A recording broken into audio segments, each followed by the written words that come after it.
Hey, good morning, everybody, and welcome to Invisible Condition. It's not all in your head.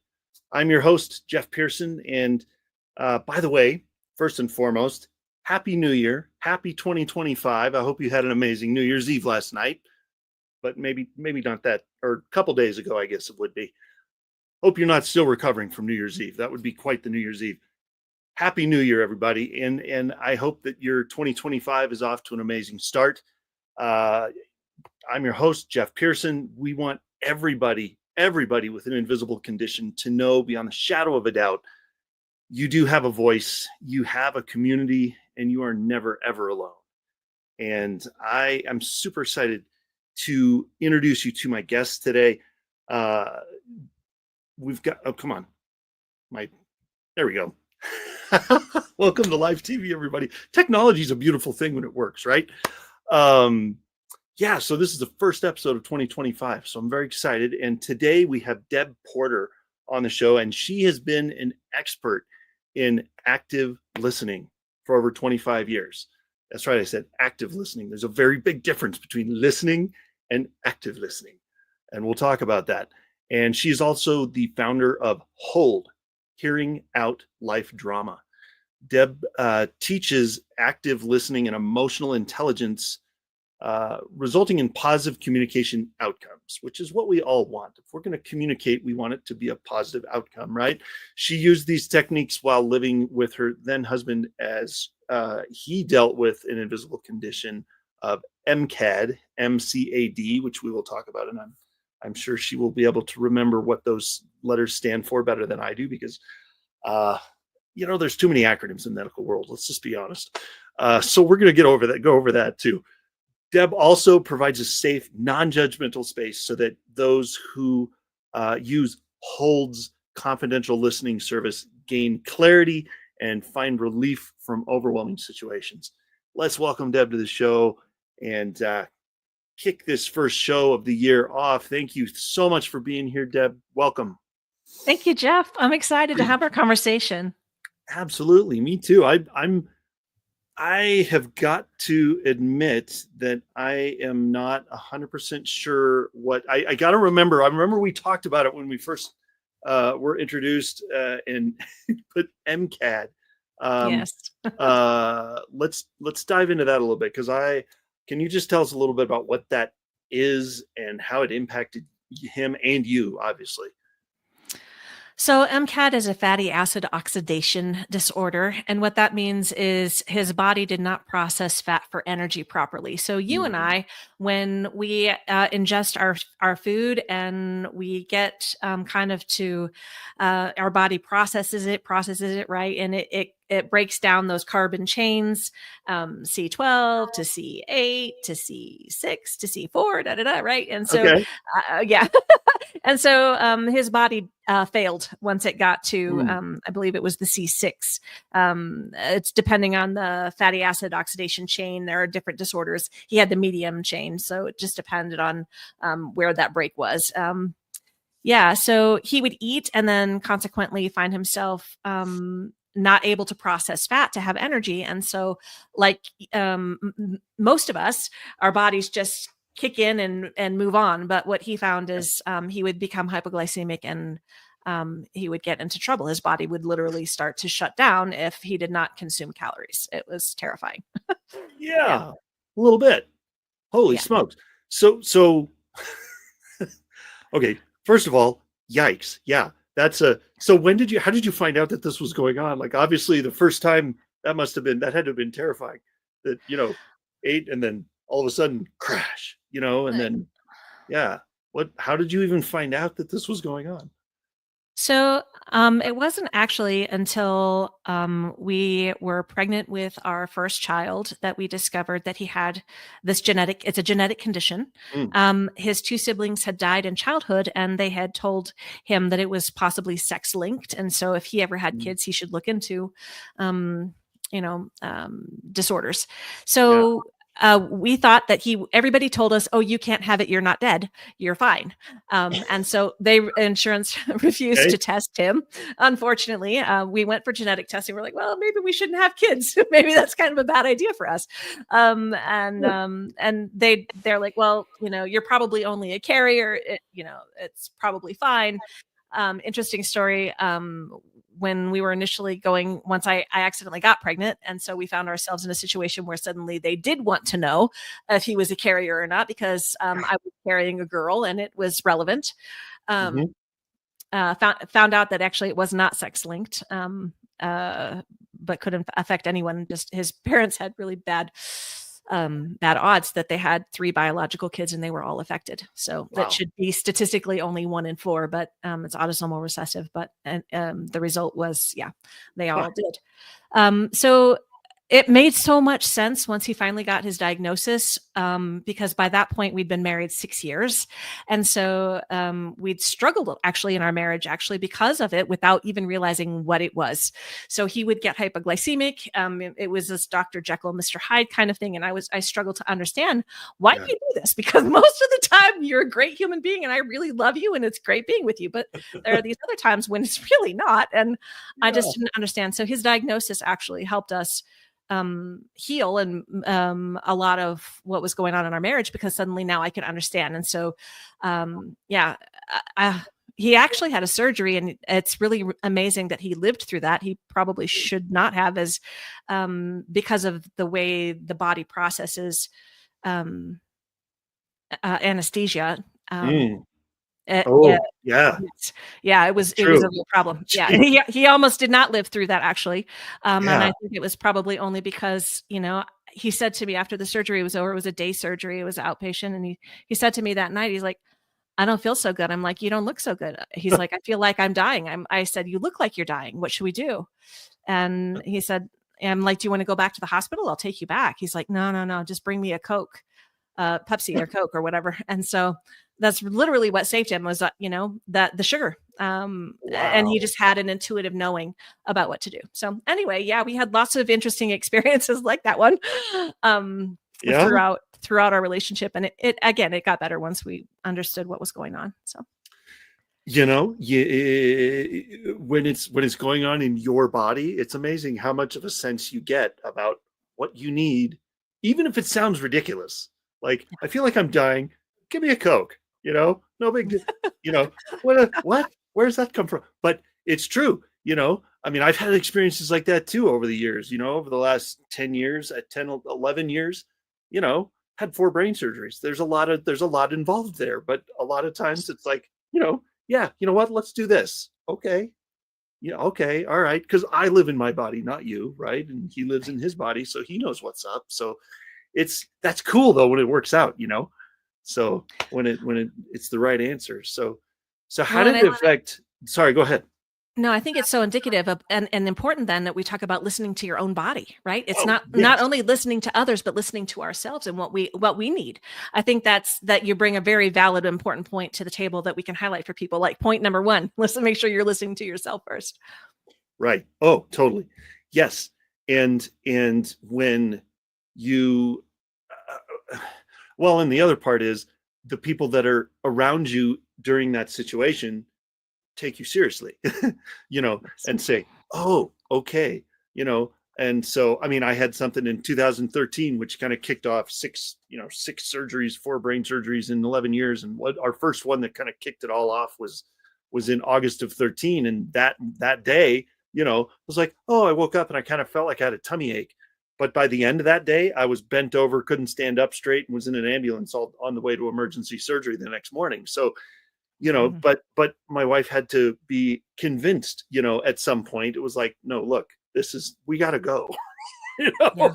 This is serious.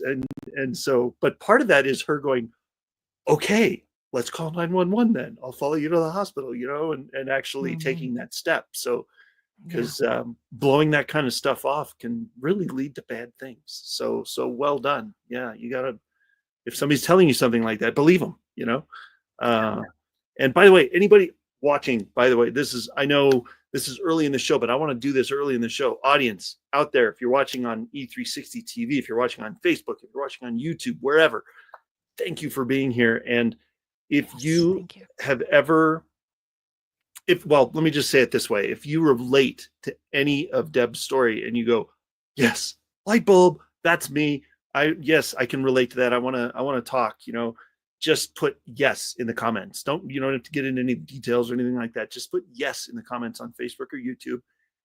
And we can reach out to you after the show and and then also, this is a QR code that will lead to another option for you to get in touch with Deb. What will they find there? So this is our website, hearingoutLifeDrama.com. And you'll want to go to the personal aspect, click on that.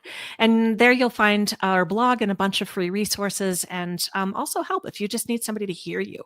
That's what I do. I'm a professional listener and I help people who need to be heard without advice, without judgment, just a compassionate, kind ear when people are stressed and their family or friends are too close to the problem, or worse, are the problem, and they just need someone to listen. Yeah. I'm sure that set off some light bulbs too. Yeah, not like there's some elbows flying right now. Sorry. Are you listening? No, sure that's not the case. So in all this whole process, living with this condition with your husband, like what were some of the toughest part? Like, what are some of the most difficult parts of supporting him while managing your own? I mean, when somebody's going through serious stuff like that, some people forget about the caregiver and that they have needs too, so how did you cope with all of that? So I eventually found a resource. It's called wellspouse.org. It's free. It's for anyone to join, wellspouse.org. It's a fantastic organization. And it was how I managed to regain my sanity. So my husband actually became very, very ill in 2011. He went on a business trip. I thought everything was going to be fine. He was in Minnesota and stepped on the ice and snow and hurt his ankle.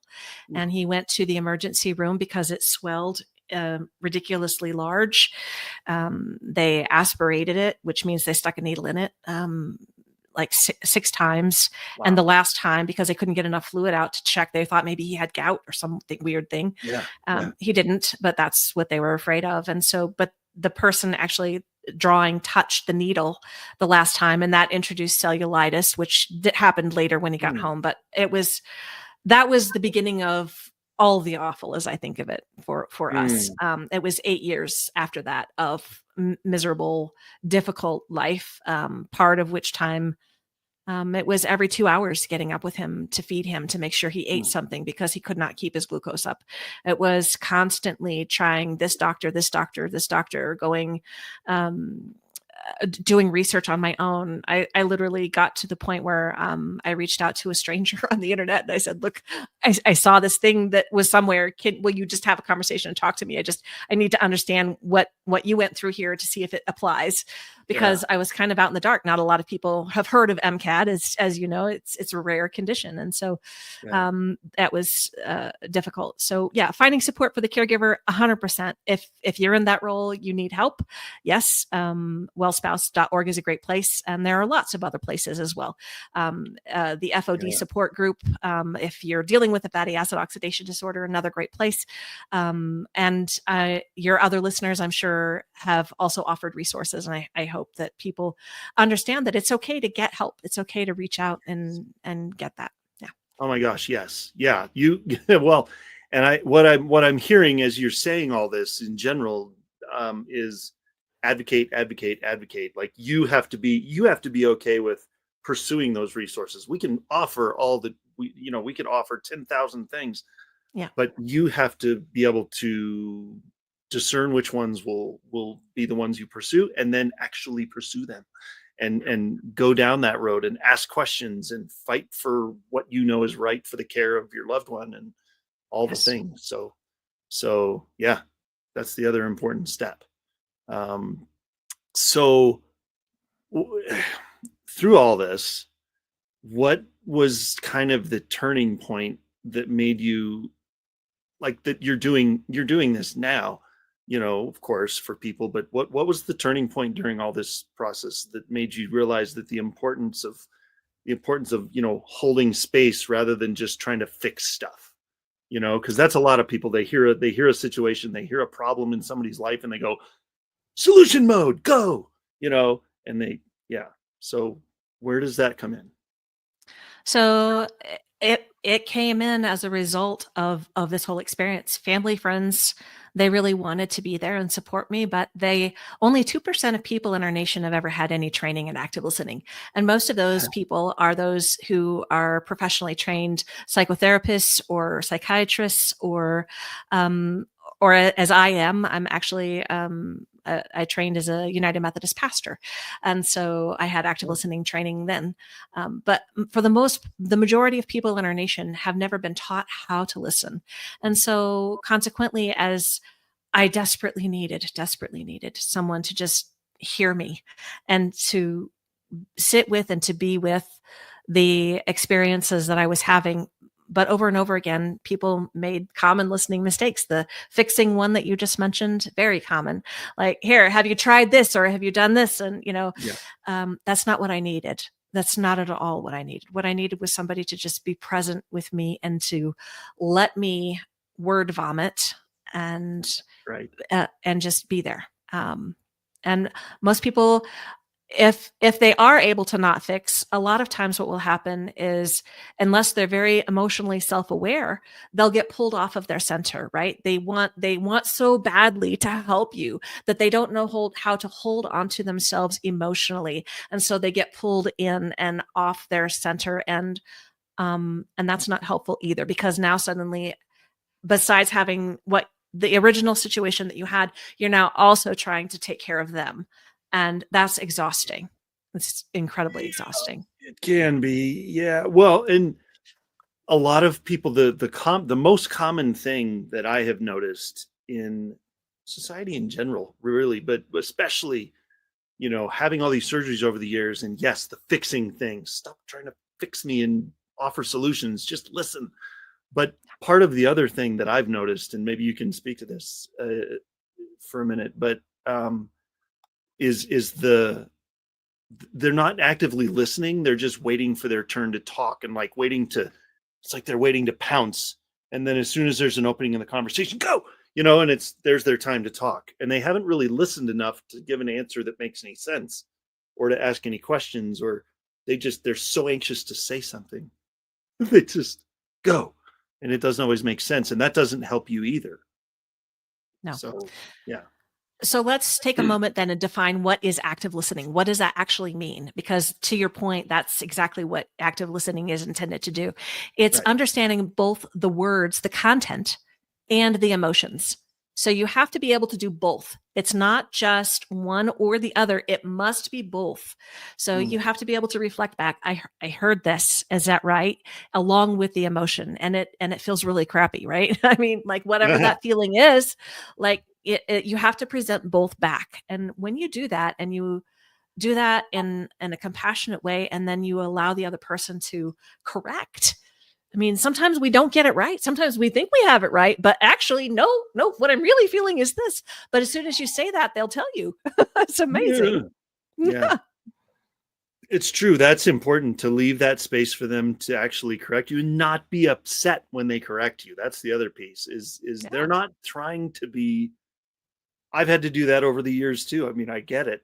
People will say stuff and you go, well, actually, it's this, is what we're actually, and so, and a lot of people just check out after that. Cause it's like, oh, you're just trying to correct me. Okay, well, I'm out. I didn't really want to hear about it anyway, and so that's the risk you take of clarifying that. But it's important to do that. You've got to, especially if you're having a conversation like this. So really important. Yeah. Well, I tell you what, we are at a really good spot for a commercial break. So I'm going to do that. I'll take the cue. Don't worry, everybody. That QR code will be back.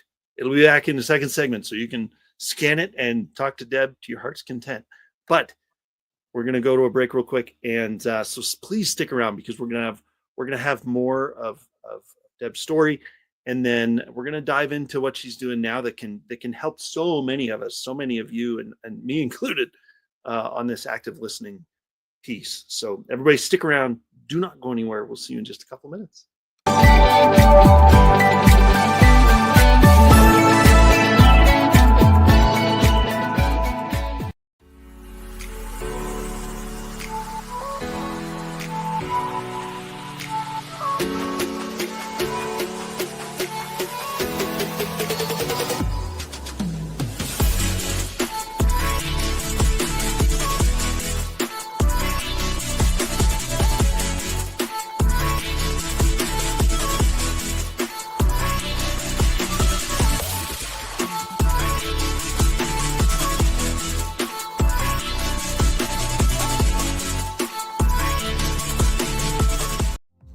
Hey there. Every time someone comes into your business or website and uses their card to pay, a percentage of that gets folded back into the system. But it can go to Hydro with Hope instead. If you'd like your business to support us rather than feed back into the system, scan the QR code and we'll show you how to do that while saving your business money.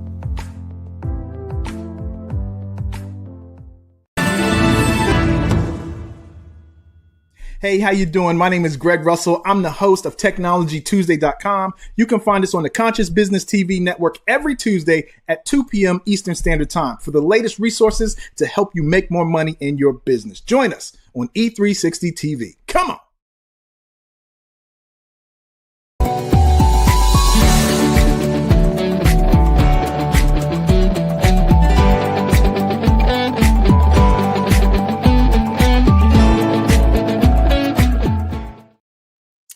Hey, everybody.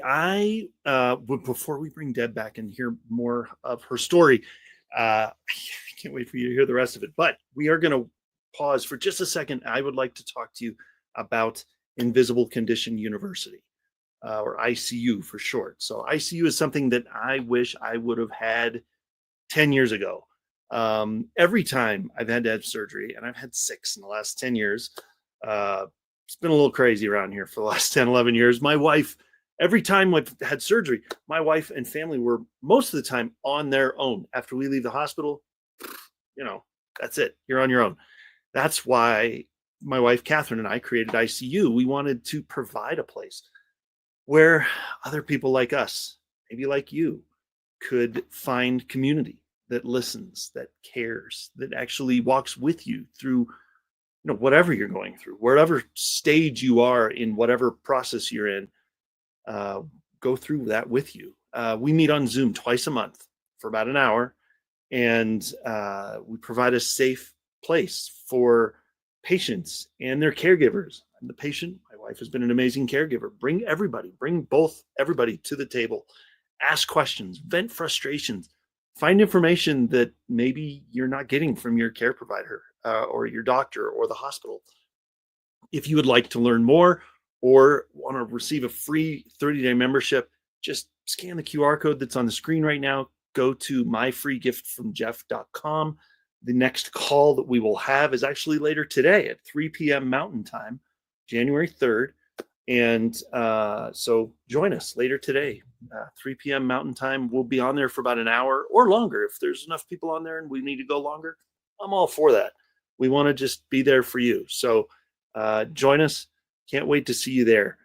And now let's bring Deb back on here and continue with the story here.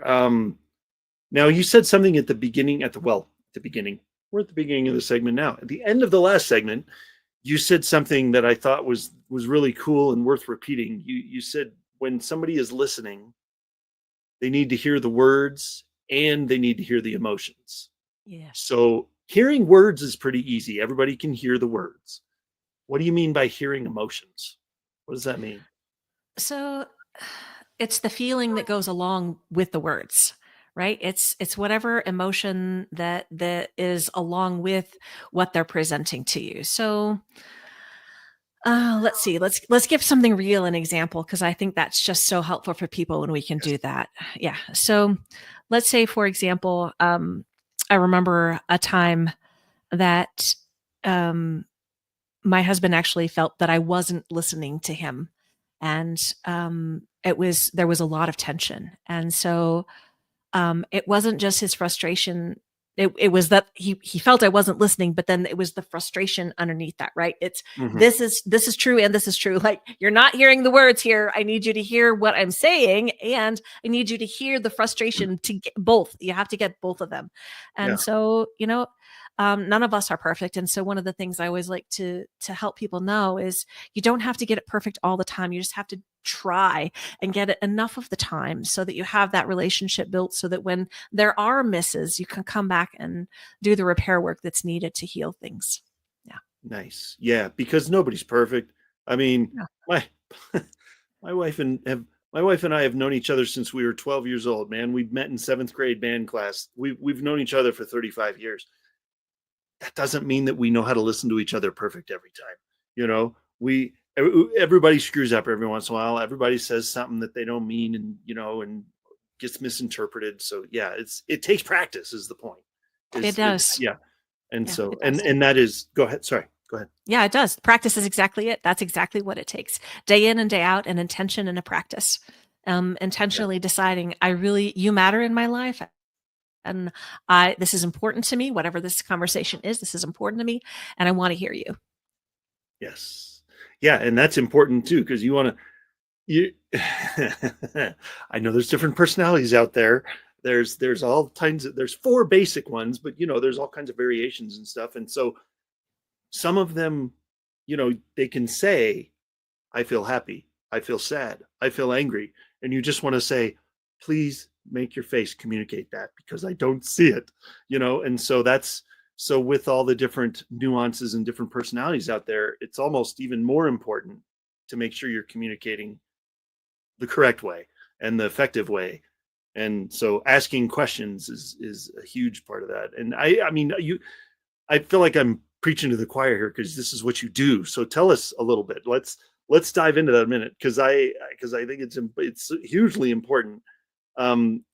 You now have an entire company devoted to listening. This is your thing. This is it. Yeah. This is your thing. So tell us more about what that company is, and what initiatives and programs and all that, what made you, we kind of know why you started it, but tell us more about it. Tell us all about it. So Hold is really intended to, be a safe place. If you're struggling and you just need somebody to hear you, that was the original vision that I had for the business. It was going to be just that. I want to make sure that people who are struggling today know that they're not alone, and there is someone to hear them. There is someone out there who cares, who will see you and reflect back. It can be such a relief to just feel heard. It's such a relief when somebody just gets it, when somebody understands what it is that you're saying.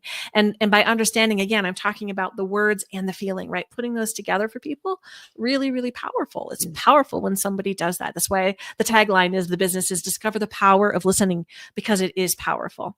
So that's how it started. And that's all I thought it was initially going to be. But then people started to say to me, Deb, do you teach? Will you teach my spouse?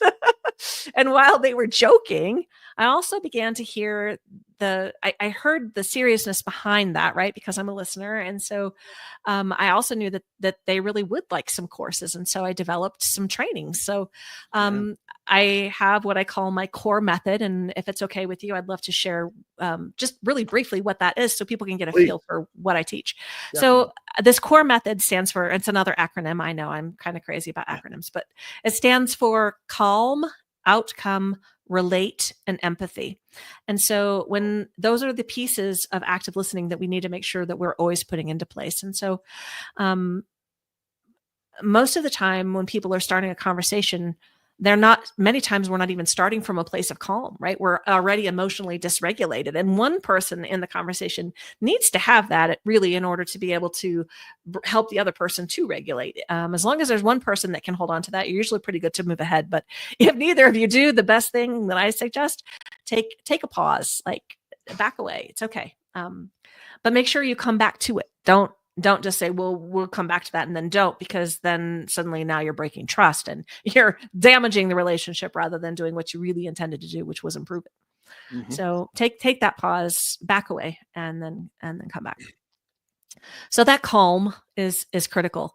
Next, what's the outcome, of the conversation? What is it that the person is really wanting? Do they just need support? Do they just want to be heard? Sometimes we really do want someone to problem solve with us and find solutions, and that's okay. But then know what that outcome is that you're looking for, right? What is the outcome that's desired? What, if we're talking with a doctor, like going in with your notes and saying, okay, I have this list of things that I want to discuss today so that when I walk out of here, I have this outcome, right? I know that I need to have this blood work done and this needs to get communicated with this doctor, Have it listed, be ready. That will help you so much in dealing with the condition. Know what your outcome is before you start the conversation. Yep. And that's true whoever it's with. A doctor, your spouse, your children, whatever, like know where you want it to go. 100%. So the next piece is relate. And that is the most complex really of all of it, because it includes, as you've already alluded to, the questions, making sure you ask questions to get that clarity, but it also includes things like body language, and it's very nuanced. The relate aspect of it is very, very large and not something we can cover in this podcast. But anyway, it's relate. And then finally it's empathy. And that's really bringing love and compassion to the table in the conversation, seeing this other person across from you as a human being who has needs and feelings, and reaching out to understand what those are. Yeah. That's it. That's the core. I love it. And the first letter is good as the first letter, because calm is where it's at, man. You cannot carry on a conversation with somebody. You might be able to start the conversation, but it's not gonna go where you want it to if people aren't calm. At least one. That's how it usually goes, though, right? It's one of us is calm and one of us isn't. That happened the other day. My wife was on a conversation on the phone, and it wasn't calm, and so I kind of was like, do you mind if I give me the phone? Let me see if I can work this out. And then that gave her a chance to become calm, and I could carry on the conversation, and then it was okay. But it was, you got to be able to recognize when you're not calm, and that when somebody wants to come in and help you with that, it's because they have your best interest in heart. They're not trying to belittle you or anything. It's, I wasn't trying to come in and say, you suck at this, I'm going to take over. It was, I want to make this conversation go well, and I want you to come out of this well as also. So you've got to let me take this over. And so knowing when to do that is kind of important. So Yeah, that one was complicated. That one was tricky. There's a lot of nuances in that because there was the person on the other end of the phone that's now suddenly getting passed off. So you have to manage that piece of it. There's what you're bringing to the table with this conversation. There's how your wife feels about, the interruption and shifting gears with that. That's all really nuanced. That's advanced level. Well, I think it worked out okay. So I Good. I think we're good in that respect. It was a very crazy thing. It was my wife and my oldest daughter on the phone, and then I was talking with my oldest daughter while my wife was, and it was just kind of one of those conversations, and so they happen. They do. Sometimes they get emotionally charged, and you don't. But that's why I'm so thankful there's two of us, and when there is a conversation going on like that, it's helpful to have that other person there, even if it's not your spouse or something. Like having somebody else there to listen, like you are there you can help people by listening. It's a beautiful thing. You don't have to do it by yourself is the thing. So yeah. So maybe let's talk about how active listening helps. I mean, obviously it's good in those situations that you need it, but how can it help with just fostering better communication overall? I mean, that's the goal, right? Is to be able to not have to be rescued out of this every time, to be able to have a level of maturity to communicate well all the time. In my course, Listen Your Way to Deeper Connections, I teach how to take that core and flip it when you're speaking so that the other side of communication comes across and works as well. Yeah. Oh, love it.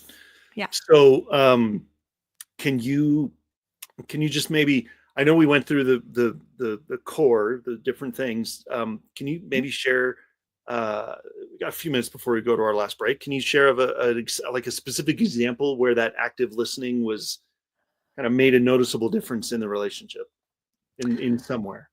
Yeah. So the example that was probably most profound for me was my son telling me he wanted to enlist in the military.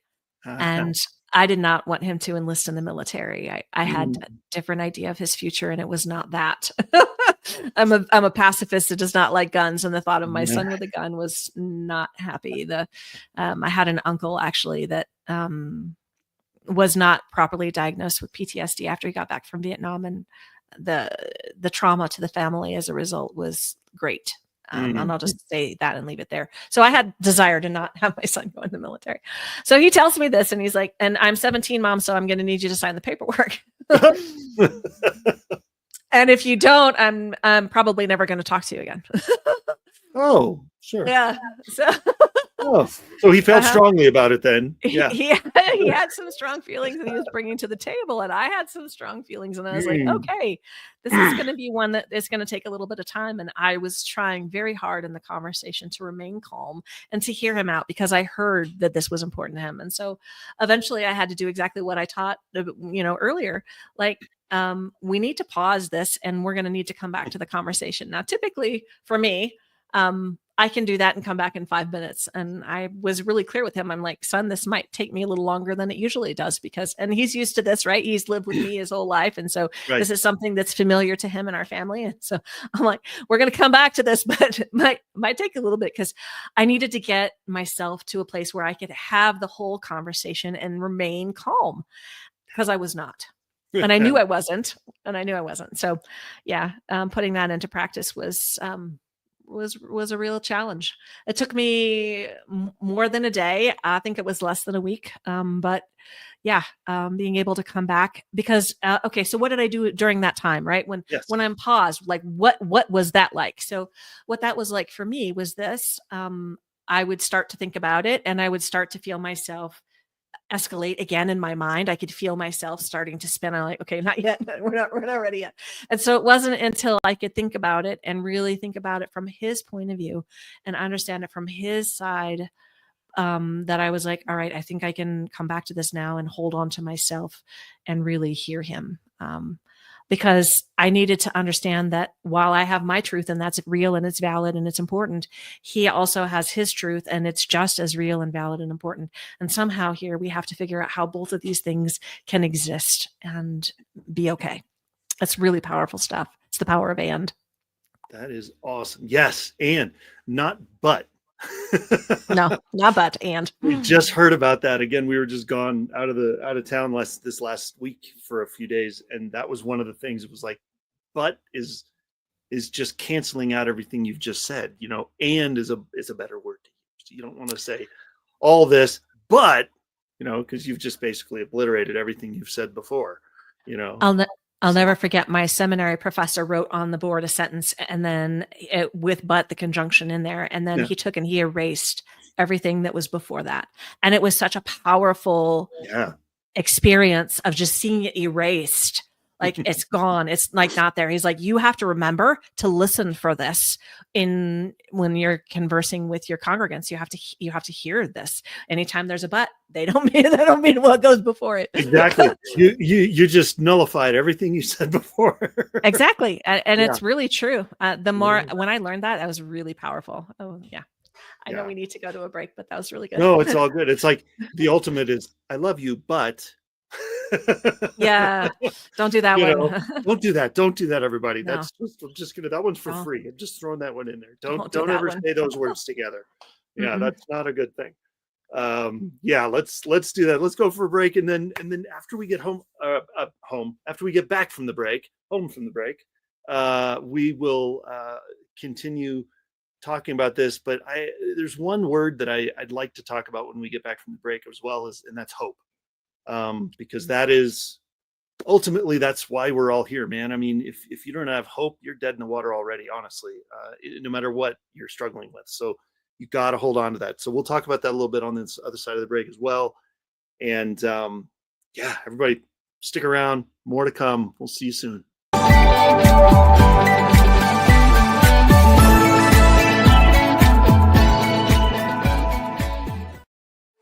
Tired of losing cell service in dead zones? Concerned about connectivity in emergencies? There is now an answer. Introducing the Love Pod. The world's first affordable encrypted global internet Wi-Fi hotspot connects with multiple service carrier networks and is satellite assisted when no service carrier networks are available. So it works virtually anytime, anywhere. Connect up to 9 devices, like our cell phone, laptop, desktop, TV, security cam, and more. Stream, chat, text, download, and make phone calls, all with no roaming fees. With mesh capability, the Love Pods will grow in strength and speed with each new pod activated to create a private terrestrial-based intranet called Love Global Network. The Love Pods are dual blockchain encrypted with Love's proprietary 2048-bit cube chain encryption, giving you the ultimate protection in data privacy and security against digital attacks and hacks to your devices. You are no longer tracked, and your data is never sold. Get the Love Pod, your private, encrypted, portable global internet Wi-Fi hotspot, and stay safe and stay connected.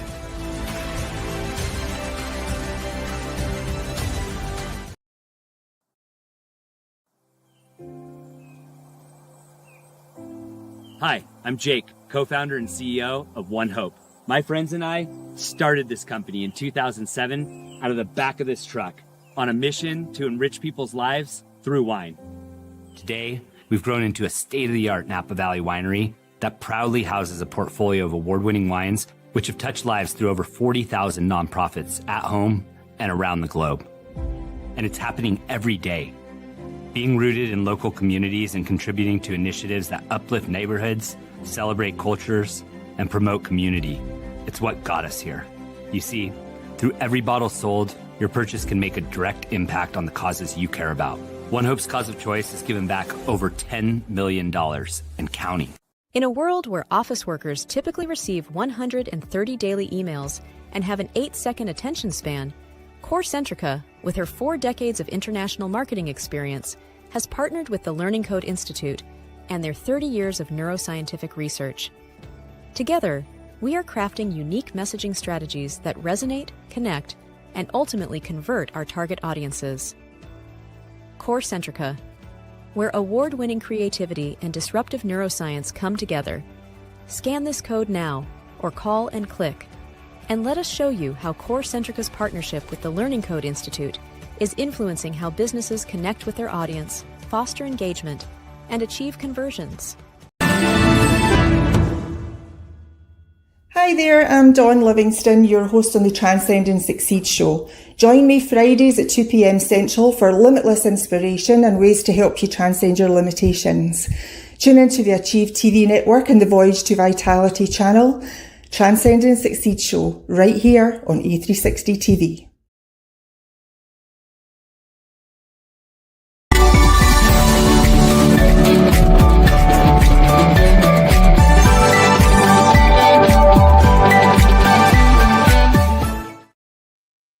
All right, welcome back, everybody.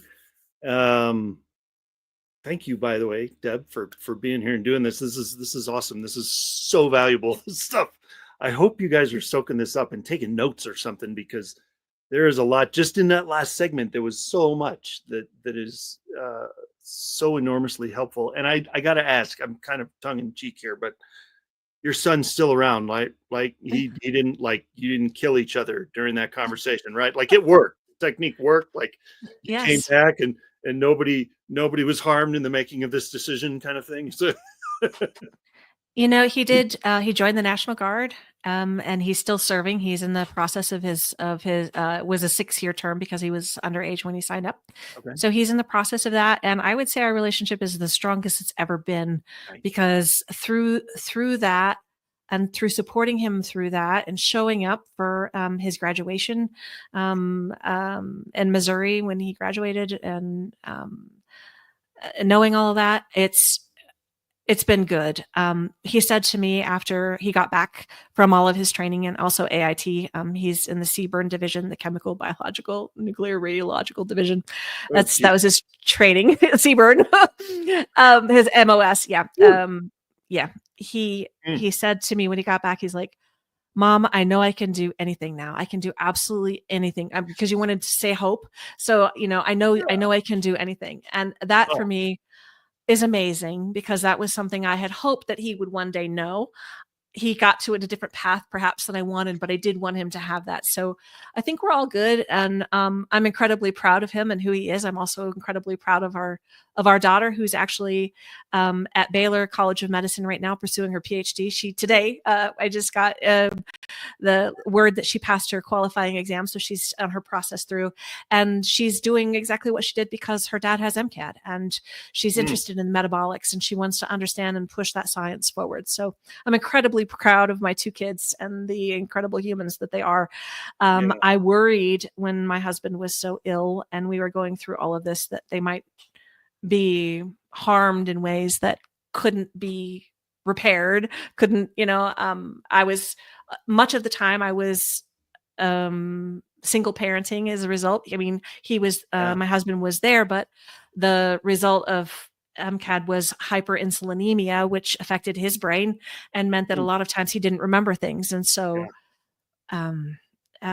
so consequently, it was a lot for all of us. It was a lot. Yeah. And I'm so proud of them. As you should be. Well done. Congratulations. I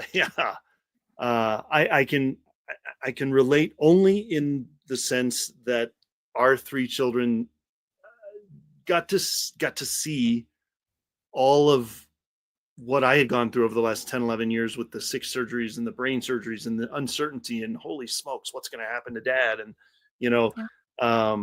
and seeing them care for me just the way that they have learned to from my wife, seeing her, take care of me in certain situations. And, it's just phenomenal. And now the empathy that they are able to understand that's only going to serve them well. Same thing with yours. Your kids are just going to be stronger and more amazing for it. So I know it was not not an ideal way to learn it, but man, do you learn it, and carries with you forever. So totally. I definitely see the impact on our children with the empathy, as you said. It does matter. Yeah. It so matters. Big impact. Yes. Mm-hmm. Yeah. Huge. Yeah. So in that vein of thinking, on the days that were tough, that are still tough. I mean, honestly, we're still in life here on this planet, things are tough. How do you maintain hope now? I think for me, I'm a huge Abraham Hicks fan, and Abraham teaches this emotional scale, right? There's down here is despair, and up here is ecstasy and passion and joy and all of the great things. I think a lot of times we, as Abraham teaches, we're down at the bottom and we think we can just jump Mount Kilimanjaro and get to the top, and that's actually not true. But if I'm down here, what is something that feels a little bit better than where I'm at now? If I'm in despair, if I'm in depression, what is it that I can find that's a little bit better? And when you're all the way at the bottom, it's interesting that sometimes rage or anger is actually a step forward. And so allowing that, I think, especially allowing that with my kids when they were young, right? That's part of it too. Like there's going to be days that you're just going to feel pissed off that this thing is happening in your life and you can't do anything about it. It just sucks. And it just does. But knowing that there's another day, knowing that there's through that rage, through that anger, there's a way to move up. And so maybe we'll have some doubt or some worry, but that's way better than all the way down at the bottom, right? We just try and get a little bit farther forward. And eventually when we do that, eventually we find ourselves, oh, actually I am content in this moment as I'm drinking my coffee out on the porch and there's, my dog is running around happy and, excited. You can find that contentment. You can find that satisfaction. They might be small moments. They might be incredibly small moments, but there's still those moments. It might, whether it's the hot water in the shower and finding the appreciation for, oh, this feels so good on my body, right? This, whatever it is, you can find something that's just a little bit better. And I think for me, it's looking for those moments and trusting that the next one will come and that I'll be able to see it. That gives me hope. I've also already mentioned that I have a belief system. And so for me, that's a lot of it too, is knowing that I'm not alone in this. There's some bigger universal source energy at play and all is really well. Yeah, it's awesome. Great answer. I love listening to they're all different, but they're all awesome. There's no wrong answer to that question. That was beautiful. Thank you. Well, we got about 2 minutes left. What would you like to leave our audience with in those last couple minutes? You're not alone. It is tough. I want you to know that if you're in the middle of this, it's okay that it's tough. And reach out to Jeff for help. Reach out to whoever you need. Listen to yourself. Listen to your family. Listen, just listen, really listen. And in there, you'll find the answers that you're seeking. How's that? And that's perfect. I love it. And reach out to Deb. Reach out. There's the QR code right there. Reach out, and if you need help, if you need somebody to listen, this is the perfect place for you right here.